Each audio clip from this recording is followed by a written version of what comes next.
Hey everybody, hope you're doing well. We're going to be doing a little Flask RESTful API demo today.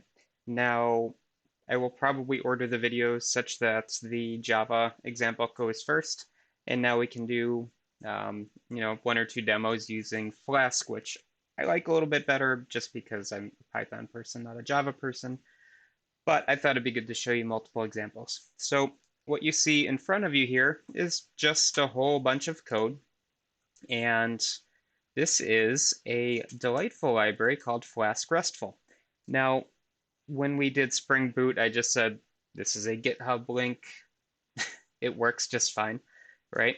Um, Flask RESTful is effectively a very similar thing. It is a library that you can install to support Flask. So obviously you need Flask for this, but it basically gives you all those nice RESTful API bits that we've been talking about this week and with respect to, the higher levels of a RESTful application.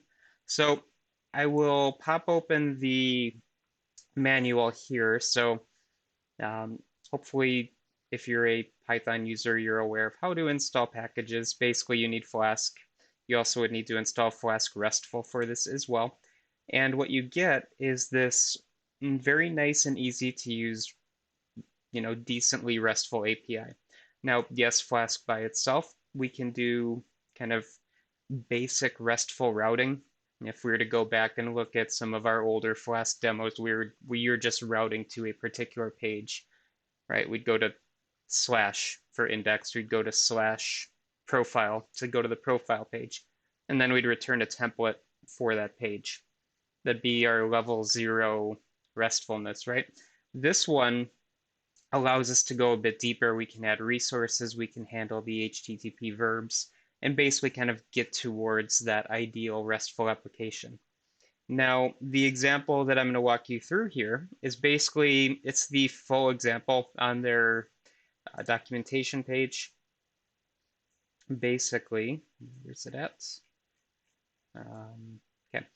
This example is going to walk us through a to-do list setup, and all of the actions are going to occur via RESTful calls. So we're going to use this yet another REST client plugin. Again, we could also use curl if we wanted to as well.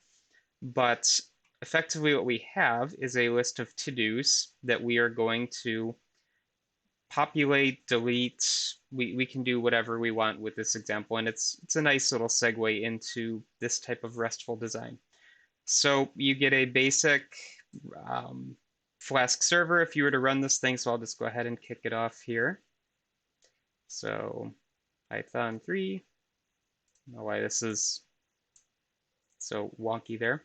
I called it test.py. And this is just, again, going to kick off a Flask server running in port 5000 here.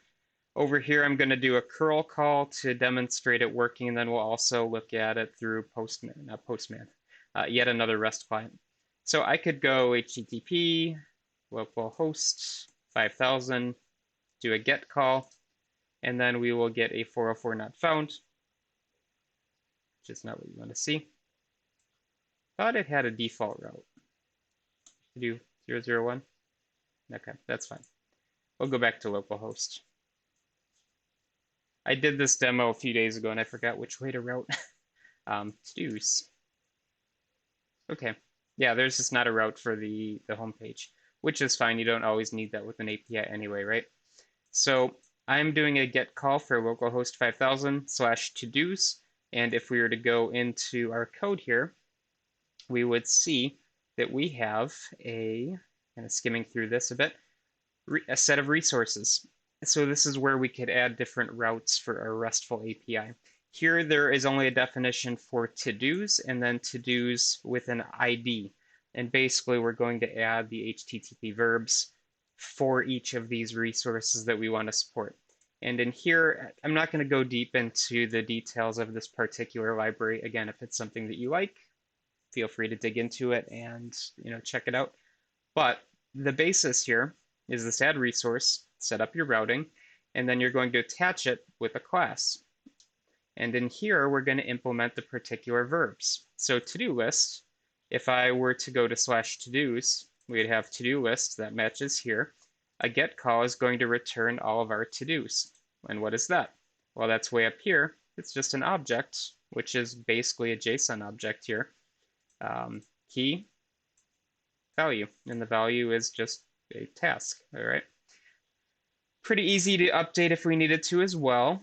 So there's our to-do list, and if we did a post call, we would go a little bit deeper into it. Again, I'm not going to really go too deep into here because there's a little Python trickery with argument parsing and stripping out values and all that fun stuff, basically parsing out the URI, and it's going to update the particular resource. So for instance, if we were to do a post to to-do list, as long as our packet was formatted appropriately, it's going to update our to-do list and return a 201 response code. So also you note here that we are returning a particular status code. That's why I had you, get familiar with them. All right, so that's to-do list. Then if we were to go to /todos/ whatever the ID is, we then have a class for that particular action that we want to apply. And here we support get, we support delete, we support put. And each of these is going to have a particular action associated with them. And then there's some error handling in here as well. Okay, interesting. I wasn't expecting to go through the whole script backwards. But again, this is a straight copy and paste from their tutorial full example page. So if you want to implement a RESTful API in Python, this is a great way to get started with it. Okay, so we did our call to get to-dos. All right, and we got our list of objects here. That again matches up with our object list here. I could add in a fourth one, for instance. So let's do to-do 658, and then let's format it appropriately. Task, finish this demo strong. Let's go. Okay, and I think, yeah, I had my little typo there. It didn't like that, so the server bailed. Let's go ahead and restart that. All right, so page is active again. I can now do my get call, send my request, and there's my extra thing that I'm doing here. Now, if I wanted to, let's see, so in to-do list, we can also post. So let's go ahead and do a post call to show you this working. So I'm going to change my resource action to post, and the link is the same. And I want to add in a new object. So let's follow their formatting strategy. So we need a key, and then we need a task. So let's call this new to-do. I feel like that needs to be all caps. And task is really finish this one up soon. Make sure I got my syntax right there, because I think that's okay. Send request. 400 error failed to decode. Okay, does it not like my single quotes? Okay, let's try to fix this. Single or double quotes, double quotes, double quotes, double quotes. There we go. Task no. Interesting. So I wasn't seeing that behavior before. Weird. So it got my... Huh. Oh, you know what? I know what's going on here. I need to format this the way that the script is expecting it. That's why it's not working. So when you do a post, it's looking for just the to-do. So basically it just wants the task, not the ID. That's why you run through your demos again before you go to do them. So let's fix this a bit, and let's get rid of the ID because it doesn't want an ID. It just wants a task and a value. And what's happening is that it's grabbing the highest ID in our existing list of keys and incrementing by 1. So really, me adding in this to-do 658 kind of broke their scheme, but at least I followed the format. So 658 is now the highest number here. That's why we saw 659 pop up there. This would be a good example for delete anyway. So let's go ahead and post a new task in here. So post, send request. Look at that. The task actually came back correct. And if we change this to get, the payload's not going to have any impact because this is a get call now. And then we have 658. This one I added. 659. This one I broke. 660. finish this up soon. Perfect. All right. So what we can also do in we can do this in curl as well. So there are some examples in this demo for how to do this on the command line. Again, I'm using this RESTful, you know, graphical client here, which is nice, but we could also just do this via curl. So if we were to go back to our command line, pop that in, here's our list of actions or list of to-do tasks just via curl. There are also commands for deleting them. Basically what we're doing in these examples further on in the tutorial is just setting the HTTP verb, basically that header status that we want to send to our particular API. So we're getting this with our -x delete there. And we could do that with post. We could do that with put. Basically, I like the graphical client, but maybe you're more familiar with curl. So that's kind of a nice little segue then. So let's do a put and let's do a send request. We get a 405 error. This message is not allowed. All right, so again, remember these status codes all have a very particular meaning, and I could set this to be whatever I wanted, right? I would just have to document that 40x, like 409 is going to be my method supported but not implemented, or whatever I wanted to define it as, right? So a last thing to really show here then is, well, I guess two more things. So let's go ahead and do /to-do/ and let's get to do 659. We'll do a get call there. So then here we have our task null. This is the one that we don't like. Let's change this to delete. Send the request. No response data. We got a 204 back, no content, but we know that this response is okay. How do we know that? Well, if we go to delete, we see here that's what we're returning. I could have returned, deletion successful or something of that nature. But matches what we see here.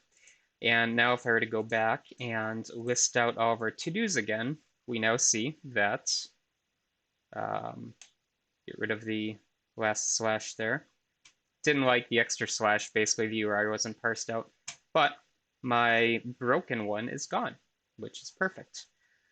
So just kind of a quick little highlighting demo on how to do this in Flask. Now, one of the things that you might be wondering, how this fits in with this particular week of content is this full level 3 REST, which is that hate OAS. Hate OS? I still haven't figured out how I want to pronounce that one. No, this is basically at the level 2 variant of REST. We are supporting HTTP verbs, we are sending resources back and forth, but we are not embedding links for how to get from one API to another. Now, could we do that with this library? Absolutely. And what we would have to do then is in our response, based on whatever action we are taking, we would have to build up a list of links. So if I wanted to go ahead and I want to get my original list of tasks, or sorry, of to-dos in here, I would return, the full list of tasks, and then I would also have a section for links, /to-do/IDs with a delete call, right? So basically extrapolate just a bit to get that set of links back, and then yes, we have a fully level 3 RESTful application. Is it necessary?